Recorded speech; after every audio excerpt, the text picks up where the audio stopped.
we have moved significantly more into the mainstream than it was 5 years ago.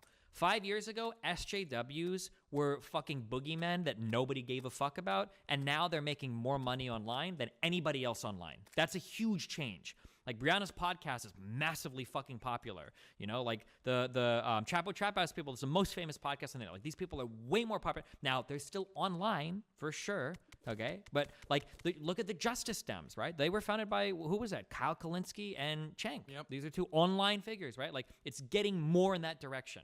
Like, I'm not saying, like, oh, well, look, conservatives are a problem in the past. Now we got to worry about the new online, blah, blah, blah. I'm just saying that, like, it's way more than it used to be. When I originally heard "Eat the Rich" and I saw these pins, I was like, "Yeah, you take all their wealth, tax them out of existence." Yeah, I used to say that too, but the problem is that, like, that's just not, people are, it's like the tanky shit where people are like, oh, we don't actually mean this. And then, like, 5 years later, you find, like, fuck, like, 80% of you guys actually did mean it. Fuck me. And I was stuck defending you because I thought it was funny, and I didn't think you actually meant it. Because that's where I'm at now. I think ultimately what you do is you have to take a zero tolerance on this shit. So that's why I tweeted earlier, people online that identify as, like, fucking socialists or communists should be treated the exact same as fucking Nazis. You don't get to joke about it and meme about it and, oh, eat the rich and kill landlords and it's just a meme until it's not. You stop it in advance. You say, all right, listen, these types of jokes, you know what? It's not cool. It's not okay. And it's not going to be supported anywhere. And it should be wholly disavowed, I think. 100% the same. Mark Warner, yeah. When we were outside of Mark Warner's house, the people that I saw there were DSA. They weren't advocating for the execution of this and that.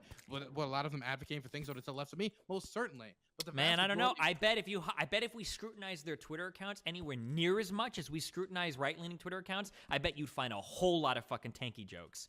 You've got to consider that, okay, so, like, for somebody like Rittenhouse, who I don't support or who I disavow, I don't defend this guy ever, and I never have, okay? But for somebody like Rittenhouse, this is what it took to call Rittenhouse a Nazi. Of all the people that went to his event, they found one guy that had on Facebook posted a Nazi meme, and that was enough to make every single person in that Kenosha March or whatever, that Kenosha squad or whatever, all of them were Nazis, right? Like, if we were to hold left-leaning people up to anywhere remotely similar to that level of scrutiny, every single lefty that's marching would be a fucking tanky, guaranteed. 95% of them would be. Like, sure, maybe, like, outwards on the street, they're not out there, like, saying the craziest shit, but man, dude, as soon as you peek into their social media, there's a lot of crazy fucking shit that's being posted out there, and it's all, like, normalized and shit. And, like, we see it more and more, or so, like, here's another thing, maybe it hasn't materialized in real life yet, but you see it a lot in the commentary in China and the Uyghur stuff, too. And that's, like, a real-life situation where you're seeing a lot of the online opinions. If you try to say anything bad about it, people are like, well, what about America? What about America? I don't know, the Uyghur stuff might be fake. Like,